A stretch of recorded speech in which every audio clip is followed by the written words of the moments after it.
Morning friends. तो कैसे हो आप सभी? आई होप कि आप सभी लोग अच्छे ही होंगे। तो फ्रेंड्स, इस ड्रामा की स्टार्टिंग में हम एक लेडी को देखते हैं जिसका नाम मनयूम होता है और इसके पास फ्यूचर देखने की एबिलिटी होती है, लेकिन अपनी इंसिया की प्रॉब्लम की वजह से वो अपनी एबिलिटी खो चुकी होती है। साथ ही इसकी पूरी फैमिली के पास अलग अलग तरह की पावर्स होती है। हम यहाँ पर इसकी बेटी को देखते हैं जिसका नाम डोंगी होता है और मनयूम उसे उड़ने को कह रही होती है क्योंकि उसके पास उड़ने की एबिलिटी होती है, लेकिन डोंगी अपने मोटापे की वजह से ऐसा नहीं कर पाती। और वहाँ पर मनयूम का बेटा भी होता है जिसका नाम गेजू होता है और यही हमारा मेन लीड हीरो है। तभी वो उसे पास्ट में जाने के लिए कह रही होती है क्योंकि उसके पास पास्ट में जाने की पावर होती है, पर वो तो वहाँ पर ड्रिंक कर रहा था। वो काफी ज्यादा डिप्रेशन में होता है जिसकी वजह से उसे नशे की लत लग चुकी होती है। साथ ही वो अपने डिप्रेशन की वजह से अपनी पावर को भी खो चुका होता है। तभी वहाँ पर गेजू के फादर, जिनका नाम सुंगू होता है, वो वहाँ गेजू को ड्रिंक करने से मना कर रहे होते हैं, पर गेजू तो अपने फादर की बात बिल्कुल भी नहीं सुनता है।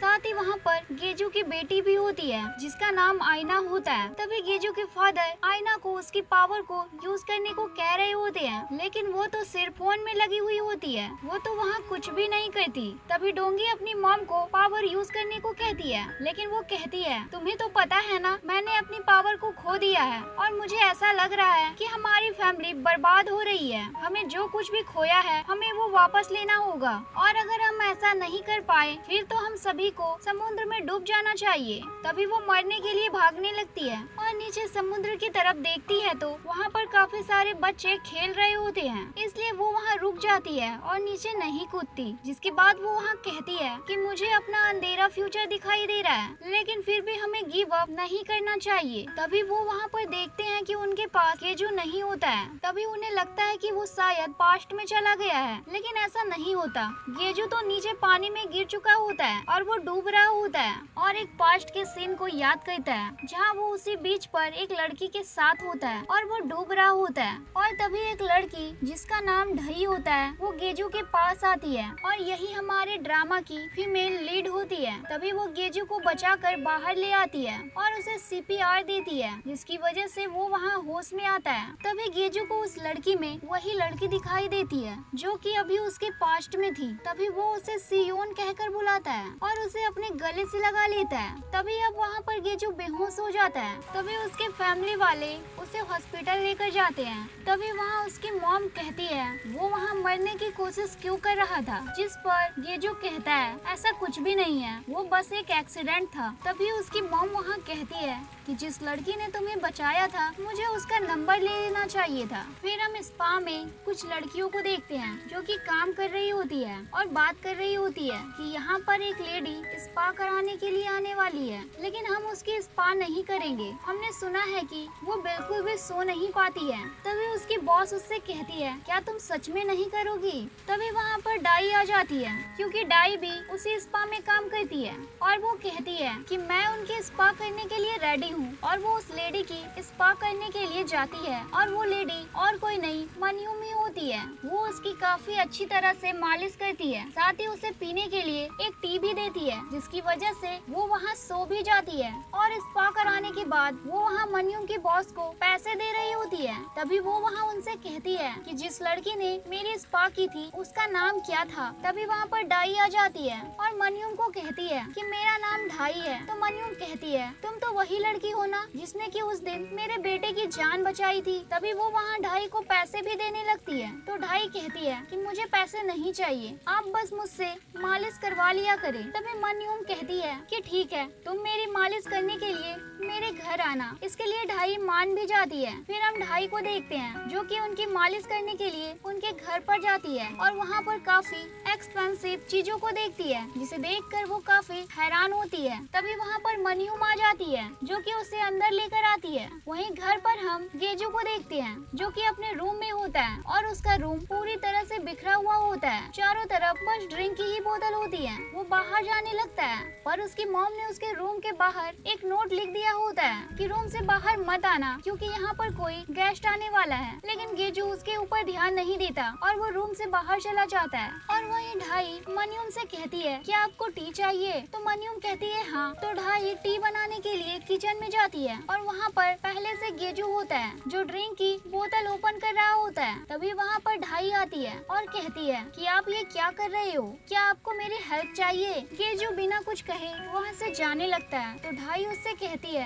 कि आपको यह बोतल इस तरह से नहीं छोड़नी चाहिए और वो जानबूझकर ही उस बोतल को वहाँ गिरा देती है और कहती है मैंने कहा था ना कि आपको थोड़ा ध्यान देना चाहिए, आप रुको मैं इसे साफ कर देती हूँ। तभी वहाँ पर मनियम आती है और कहती है कि क्या हुआ। और गेजू उस दिन तुम्हारी जिसने जान बचाई थी वो लड़की यही है, तुमने इसे सही से हेलो भी नहीं कहा। इस पर गेजू कहता है तुम यहाँ चिंता मत करो, मेरी जान बचाने के बदले में मेरी मॉम तुम्हें जरूर कोई इनाम दे देगी। यह बोलकर गेजू वहाँ से चला जाता है। फिर ढाई मनियम के लिए टी बनाती है और साथ ही उसमें कुछ मिला भी देती है। एक बार तो उसे लगता है कि शायद उसके पीछे कोई है, लेकिन वहाँ पर कोई भी नहीं होता। फिर ढाई मनियम की मालिश करती है, साथ ही उसे पीने के लिए वो टी भी दे देती है, जहाँ मनियम उससे कह रही होती है कि तुम काफी अच्छी लड़की हो, तुम्हारी फैमिली को तो तुम्हारे ऊपर प्राउड फील होता होगा। इस पर ढाई कहती है कि मेरी फैमिली नहीं है, मैं बिल्कुल अकेली हूँ। और उसे बताती है पहले मेरी 2 बार शादी हो चुकी है, जो कि हमें दिखाया भी जाता है। ढाई के पहले हस्बैंड ने उसे चीट कर दिया था और दूसरा हस्बैंड ढाई को मारा पीटा करता था, जिस वजह से ढाई ने अपने उन दोनों ही हस्बैंड को छोड़ दिया था। अब यह सुनकर मनियम कहती है कि मेरे बेटे का भी कुछ ऐसा ही सीन है, उसकी वाइफ का एक एक्सीडेंट में मौत हो गया था, जिस वजह से अब वो डिप्रेशन में चला गया है और अकेला सा हो गया है। तभी अब कुछ टाइम बाद गेजू के वहाँ फादर आ जाते हैं और मनियम से कहते हैं कि ढाई कहाँ पर है, मैं उसके लिए कुछ बनाने के लिए लेकर आया हूँ। तो मनियम कहती है कि ढाई जा चुकी है क्योंकि उसे स्पा में कुछ काम था। फिर हम ढाई को देखते हैं जो कि अपने घर में आती है। वहाँ पर उसकी मॉम होती है जिसका नाम इलोंग होता है और ढाई वहाँ अपनी मॉम से खाना बनाने को कहती है। तो वहाँ उसकी मॉम कहती है अभी मुझे बहुत काम है, इसलिए तुम खुद ही खाना बना लो। अब ढाई इस पर खुद ही खाना बनाने के लिए चली जाती है, लेकिन वहाँ गैस को ऑन करने में उसे काफी ज्यादा डर लग रहा होता है क्योंकि उसे आग से काफी ज्यादा डर लगता था। फिर हम मनियम को देखते हैं जो वहाँ अपने हस्बैंड से कह रही होती है कि ढाई भी हमारे बेटे गेजू की ही तरह अकेली है, वो भी एक फैमिली चाहती है। अब ये सुनकर उसका हस्बैंड वहाँ नोटिस करता है कि मनियम अब वहाँ सो चुकी है। तभी यह देखकर उसका हस्बैंड वहाँ कहता है कि मैंने तुम्हें काफी टाइम के बाद सोता हुआ देखा है। जिस पर मनियम वहाँ कहती है कि मैंने एक सपना देखा था जिसमें ढाई हमारी फैमिली की रिंग पहन रही थी। मुझे लगता है कि ढाई हमारी फैमिली की सेवियर बन सकती है, जो कि हमारी पावर्स वापस लाने में हमारी हेल्प कर सकती है।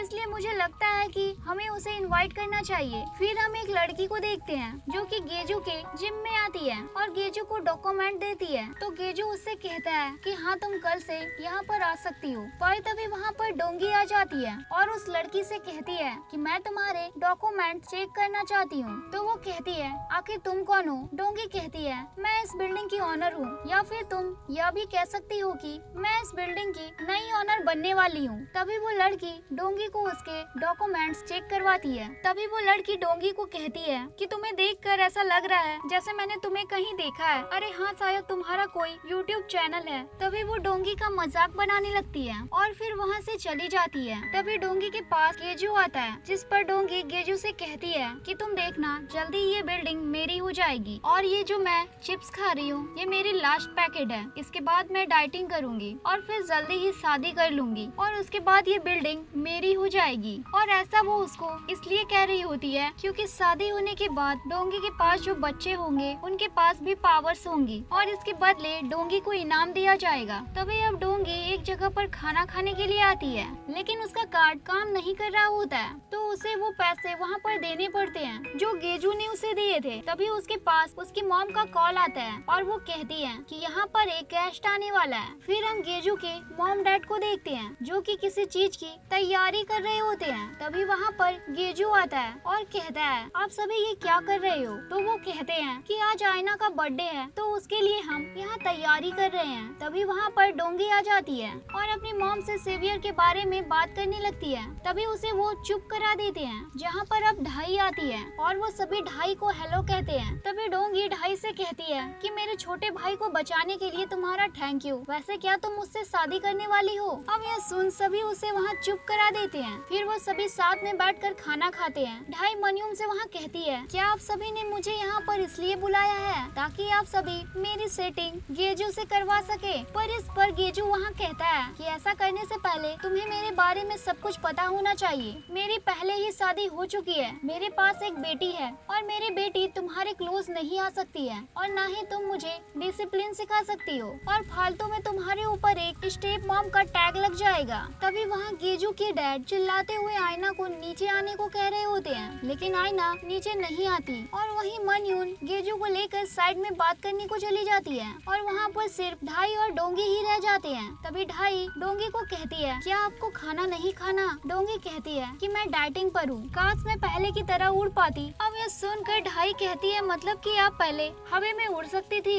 अब यह सुन डोंगी वहाँ स्माइल कर देती है और ढाई से कहती है, क्या तुम मेरे लिए पानी लेकर आ सकती हो? ढाई कहती है, हाँ क्यों नहीं, और उसके लिए वो पानी लाने को चली जाती है। इसके बाद गेजू के डैड आईना के पास आ उसे नीचे आकर कैंडल बुझाकर केक काटने को कहते हैं, जिसके बाद वो नीचे आकर केक के कैंडल्स को जला रहे होते हैं। अब यह सब ढाई भी देख लेती है। वहीं मनयूम गेजू से कह रही होती है कि तुम्हें बाहर इस तरह से ढाई से नहीं कहना चाहिए था। इस पर गेजू कहता है कि आज मेरी बेटी आईना का बर्थडे है, आप यहाँ किसी और लेडी को कैसे बुला सकते हो? क्या आपने आईना के बारे में एक बार भी नहीं सोचा? उसकी मॉम वहाँ कहती है, आईना के बारे में तो तुमने भी कुछ नहीं सोचा, इसलिए तुम सुसाइड करने को पानी में कूद गए थे। अब इस पर गेजू कहता है, ऐसा कुछ भी नहीं है, वो सिर्फ एक एक्सीडेंट था। तभी उसकी मॉम उससे वहाँ कहती है, यह सब कुछ तुम्हारी ही वजह से हो रहा है, अगर तुम सियोन से शादी नहीं करती तो उसकी डेथ नहीं होती, क्योंकि मैंने तुम्हें पहले ही बता दिया था कि मैंने फ्यूचर में देखा था कि सियोन की डेथ हो जाएगी, लेकिन तुमने मेरी एक भी नहीं सुनी और मुझसे कह दिया कि फ्यूचर को मैं खुद ही चेंज कर दूंगा, लेकिन तुम कुछ भी नहीं कर पाए। इसके बाद आईना भी नीचे आ जाती है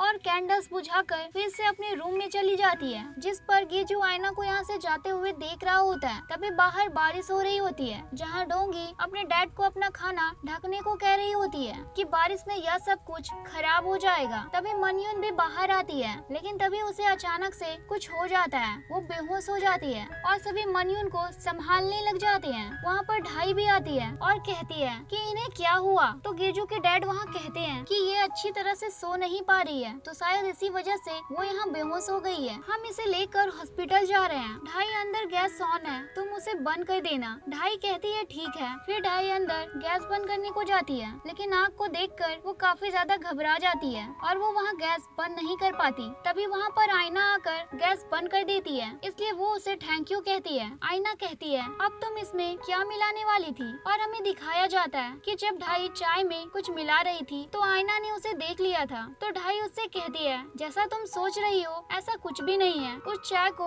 मीठी करने के लिए मैंने उसमें कुछ डाला था। इसके बाद हम गेजू को देखते हैं, जो अपनी वाइफ के मेमोरियल प्लेस पर आया हुआ था और वहाँ पर सियोन के पेरेंट्स भी आए हुए होते हैं। पर सियोन के फादर को गेजू को देखकर बिल्कुल भी अच्छा नहीं लगता, वो तो वहाँ से चले जाते हैं। जिसके बाद सियोन की मॉम गेजू से कहती है कि तुम कैसे हो? इस पर गेजू कहता है कि मुझे आप माफ कर दीजिए, क्योंकि मैं यहाँ पर आईना को लेकर नहीं आ पाया। इस पर सियोन की मॉम कहती है कि कोई बात नहीं, तुम्हारा और आईना और तुम्हारी वाइफ का साथ में एक्सीडेंट हुआ था, लेकिन तुम्हें तो खरोच तक भी नहीं आई। पर मेरी बेटी ने मुझे बताया था कि तुम्हारे पास पावर्स है, क्या ये बात सच है? पर फिर भी मुझे इस बात से कोई भी फर्क नहीं पड़ता, क्योंकि सियोन इस दुनिया से जा चुकी है। पर तुम्हें इस दुनिया में जीने के लिए सरवाइव करने की कोशिश करनी चाहिए, जिंदा रहना कोई पाप नहीं है। अब इतना कहकर वो यहाँ से चली जाती है। तभी अब हम ढाई को देखते हैं, जो किचन में कुछ बना रही थी। तभी वहाँ पर आईना आती है और कहती है, तुम यहाँ पर क्या कर रही हो? ढाई कहती है, मैंने तुम्हारे लिए कुछ बनाया है, तो आकर तुम खा लो। आईना मना करती है और कहती है कि पता नहीं तुमने इसमें फिर से क्या डाला हो। अब इतना कहते ही वो वहीं पर बैठकर गेम खेलने लगती है। तभी ढाई उस डिश को टेस्ट करती है और कहती है, ये तो काफी टेस्टी है, इसलिए तुम्हें भी एक बार खाकर इसे जरूर देखना चाहिए। अब यह सुन आईना भी उसे टेस्ट करती है और कहती है, तुम्हें मेरी फैमिली के साथ बिल्कुल भी शामिल नहीं होना चाहिए, वरना तुम भी बर्बाद हो जाओगी। तभी वो अपनी फैमिली के बारे में ढाई को सब कुछ बताने लगती है कि मेरी ग्रैंड माँ के पास फ्यूचर देखने की एबिलिटी है, पर इंसोमिया की वजह से वो अब ऐसा नहीं कर पाती। और ढोंगी के पास उड़ने की पावर है, पर वो अपनी मोटापे की की वजह से उड़ नहीं पाती और मेरे फादर गेजू के पास पास्ट में जाने की पावर थी, पर डिप्रेशन में जाने की वजह से उनकी भी ये पावर्स जा चुकी है। तभी कुछ टाइम बाद वहाँ पर गेजू आता है और ढाई को देखता है और कहता है, तुम यहाँ पर क्या कर रही हो? ढाई कहती है, शायद तुम पास्ट में जाना चाहते हो लेकिन तुम जा नहीं पा रहे हो, पर तुम्हें देखकर ऐसा लगता है कि अभी भी तुम पास्ट में ही जी रहे हो। गेजू कहता है, तुमसे ये सब कुछ किसने कहा? ढाई कहती है, मुझे ये सब आईना ने बताया है। गेजू कहता है, मेरी वाइफ की एक्सीडेंट में डेथ हो गई थी और उसके बाद से मैं काफी अकेला हूँ। तो इस पर ढाई उससे कहती है कि अपनी बेटी आईना के लिए तुम्हें अपनी लाइफ में आगे बढ़ना चाहिए। तो गेजू कहता है, मैं अपनी फैमिली को प्रोटेक्ट नहीं कर पाया, इसलिए मुझे लगता है मैं आगे भी अपनी फैमिली को प्रोटेक्ट नहीं कर पाऊंगा। इस पर ढाई उसे समझाती है कि ऐसा नहीं है, मैंने एक बार देखा था कि तुम किसी को प्रोटेक्ट कर रहे थे। फिर हमें दिखाया जाता है कि उस दिन समुद्र के पास हुआ क्या था। गेजू देखता है कि एक बच्ची अपनी डॉल पानी में गिर जाने की वजह से रो रही होती है। गेजू उस बच्ची की डॉल को लाने के लिए पानी में चला जाता है, पर तभी इसी चक्कर में वो वहाँ डूबने लग जाता है। अब उसे डूबते हुए ढाई वहाँ उसे देख लेती है, तभी वो गेजू को बचाकर बाहर लेकर आ जाती है। तभी अब प्रेजेंट में वो वहाँ गेजू को बता रही होती है कि पहले मैं भी मरने वाली थी, पर मुझे फिर किसी ने बचाया था और उसने मुझे जीने के लिए मोटिवेट किया, तो मैं भी अपनी लाइफ फिर से जीने लगी। अब इस पर गेजू कहता है, शायद तुम्हें गलत फहमी है कि तुमने मुझे बचाया, पर इसका ये मतलब नहीं है कि मैं भी तुम्हें बचाऊंगा। तभी अब ढाई उसे वहाँ बर्तन धोने को कहती है और वो अपने घर आ जाती है। वहाँ पर ढाई की बहन होती है जिसका नाम ग्रेस होता है और ये ढाई की बड़ी बहन होती है, पर वो हमेशा उसके साथ ऐसे रहती है जैसे वो उसकी छोटी बहन हो। साथ में वहाँ पर ढाई के अंकल भी होते हैं जिसका नाम योंग ताई होता है। तभी अब वो सभी साथ में बैठकर बात कर रहे होते हैं, जहाँ पहले वो ढाई के डिवोर्स के बारे में बात कर रहे होते हैं कि किस तरह से उसने अपने दोनों पति से पहले छुटकारा पाया था। और हमें दिखाया जाता है कि इसमें